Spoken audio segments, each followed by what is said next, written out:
Hi, ഇന്നത്തെ നമ്മുടെ video റെസ്റ്റോറൻറ്റിൽ നിന്നൊക്കെ കിട്ടുന്നത് പോലെയുള്ളൊരു തേങ്ങ അരച്ച മീൻ കറിയാണ്. നല്ല കിഡിലൻ ടേസ്റ്റാണ്. എന്നാൽ ഉണ്ടാക്കിയെടുക്കാൻ വളരെ എളുപ്പമാണ്. പെട്ടെന്ന് തന്നെ ഉണ്ടാക്കിയെടുക്കാൻ മാത്രമല്ല, വളരെ കുറഞ്ഞ സമയം മതി, വളരെ കുറച്ച് ഇൻഗ്രീഡിയൻസും മതി. ഒരുപാട് വഴറ്റാനോ അങ്ങനെയുള്ള പണികളൊന്നുമില്ല, ഈസിയാണ്. അപ്പോൾ അതെങ്ങനെയാണ് നോക്കുക. നമ്മൾ ആദ്യം മീൻ കറി ഉണ്ടാക്കാനുള്ള ചട്ടി അടുപ്പത്ത് വെച്ചിട്ടുണ്ട്. അതിലേക്ക് ഒരു 1/2 കപ്പ് വെള്ളം ഒഴിച്ചു കൊടുക്കുക. എന്നിട്ട് ഫ്ലെയിം ഓണാക്കി ഇടുക. വെള്ളം തിളച്ച് വരട്ടെ. തിളക്കണതിൻ്റെ മുമ്പ് തന്നെ നമുക്ക് വേണമെന്നുണ്ടെങ്കിൽ ഈ കുടംപുളി ഇട്ട് കൊടുക്കാം. ഒരു ഫുൾ കുടംപുളിയുടെ പകുതി ഉണ്ട് അത്.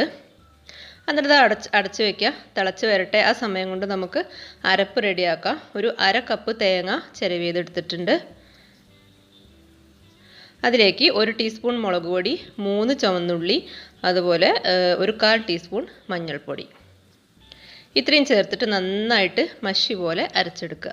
അപ്പോഴേക്കും നമ്മൾ കുടംപുളിയൊക്കെ നന്നായിട്ട് തിളച്ചിട്ടുണ്ട്. ഇനി ഒരു 5 മിനിറ്റ് സമയം അതിങ്ങനെ ലോ ഫ്ലെയിമിൽ ഇട്ടിട്ടൊന്ന് നന്നായിട്ട് തിളപ്പിക്കുക. ആ പുളിയൊക്കെ നന്നായി ഇറങ്ങി വരട്ടെ. ഇപ്പോൾ ഇതാ ഒരു 5 മിനിറ്റും കൂടി കഴിഞ്ഞിട്ടുണ്ട്.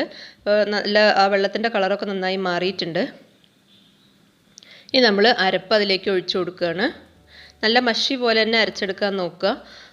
ഇനി നമ്മൾ ഇപ്പോൾ ഇത് നല്ല തിക്കായിട്ടുള്ളൊരു കറിയാണ്. അപ്പോൾ കുറച്ചധികം വെള്ളം, നമുക്ക് എത്ര ഗ്രേവി വേണമെന്ന് വെച്ചാൽ അതിനനുസരിച്ച് വെള്ളം ഒഴിച്ചു കൊടുക്കുക.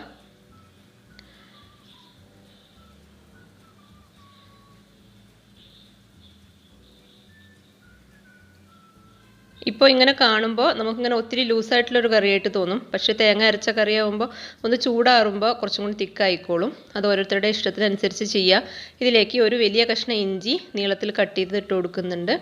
അതുപോലെ 4-5 അല്ലി വെളുത്തുള്ളി നീളത്തിൽ കട്ട് ചെയ്തത് ഇട്ട് കൊടുത്തു. പിന്നെ ഇട്ട് കൊടുക്കുന്നത് തക്കാളിയാണ്.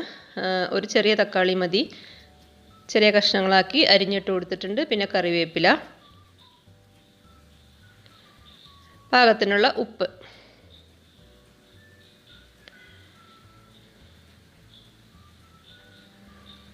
ഇനി നന്നായിട്ട് തന്നെ ഒന്ന് മിക്സ് ചെയ്തെടുക്കുക. ഇനി ഇത് തിളച്ച് വരട്ടെ.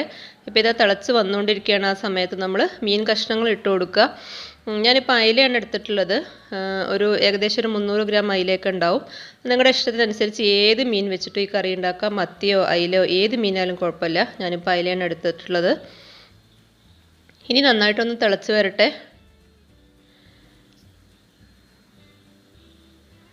ഇപ്പം ഇത് നന്നായിട്ട് തിളച്ച് വന്നിട്ടുണ്ട്. നന്നായി തിളച്ച് കഴിഞ്ഞാൽ നമ്മളൊന്ന് ലോ ഫ്ലെയിമിലിടുക.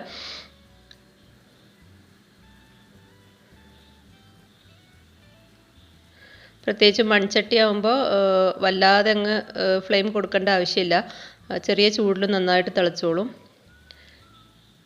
അപ്പോൾ മീനൊക്കെ ഏകദേശം വെന്തിട്ടുണ്ട്. അപ്പം നമ്മൾ 2 പച്ചമുളക് നെടുകെ കീറിയതും കൂടി ഇട്ട് കൊടുക്കുകയാണ്. എന്നിട്ട് ഒരു 2-3 മിനിറ്റ് സമയം കൂടി അടച്ച് വെച്ചൊന്ന് വേവിക്കുക. ഇപ്പോൾ ഇതാ മീനും നന്നായി വെന്തിട്ടുണ്ട്. മുളകും എല്ലാം കൂടി നന്നായി വെന്ത് നല്ലൊരു പരുവത്തിലായി വന്നിട്ടുണ്ട്.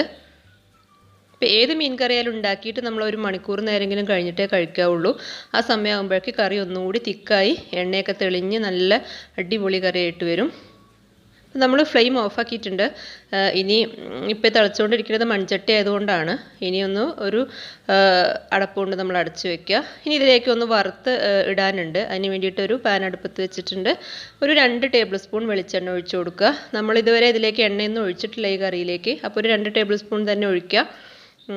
ഒരു 1/4 ടീസ്പൂൺ കടുക്, അതുപോലെ ഒരു നുള്ളു ഉലുവ, ഒരു 1/4 ടീസ്പൂണൊന്നും വേണ്ട, വളരെ കുറച്ച് മാത്രം ഉലുവ ഇട്ട് കൊടുക്കുക. അപ്പോൾ രണ്ടും ഒന്ന് പൊട്ടി വരുന്ന സമയത്ത് നമ്മൾ ചുവന്നുള്ളി അരിഞ്ഞതാണ് ഇട്ട് കൊടുക്കുന്നത്. ഒരു 6-7 അല്ലി ചുവന്നുള്ളി ഇട്ട് കൊടുക്കുക. ചുവന്നുള്ളി കുറച്ചധികം തന്നെ ഉണ്ടായിരുന്നാൽ കറിക്ക് നല്ല ടേസ്റ്റാണ്. നമ്മൾ കറിയിൽ ചെറിയ ഉള്ളിയോ അല്ലെങ്കിൽ സവാളയോ ഒന്നും ചേർത്തിട്ടില്ലല്ലോ. അപ്പോൾ അതുകൊണ്ട് ഈ സമയത്ത് കുറച്ചധികം തന്നെ ഉള്ളി ചേർത്ത് കൊടുക്കുക. എന്നിട്ട് കറിവേപ്പിലയും ഉള്ളിയൊന്ന് മുരിഞ്ഞ് വരുമ്പോൾ കറിവേപ്പിലയും കൂടി ചേർത്തിട്ട് ആ കറിയിലേക്ക് ഒഴിച്ചു കൊടുക്കുക. ഇപ്പോൾ ഞാൻ ഒരു അരമണിക്കൂർ കഴിഞ്ഞിട്ടൊക്കെ ഉള്ളൊരു ഇതാണിത്. അത്യാവശ്യം നല്ല തിക്കായി വന്നിട്ടുണ്ട്. മാത്രമല്ല എണ്ണയൊക്കെ തിളഞ്ഞ് നല്ല അടിപൊളി കറിയാണ്. അപ്പോൾ എല്ലാവരും തന്നെ ട്രൈ ചെയ്ത് നോക്കുക. വീഡിയോ ഇഷ്ടമായി കഴിഞ്ഞാൽ ചാനലൊന്ന് സബ്സ്ക്രൈബ് ചെയ്യണം, ലൈക്ക് ചെയ്യണം, കമൻറ്റ് ചെയ്യണം. താങ്ക്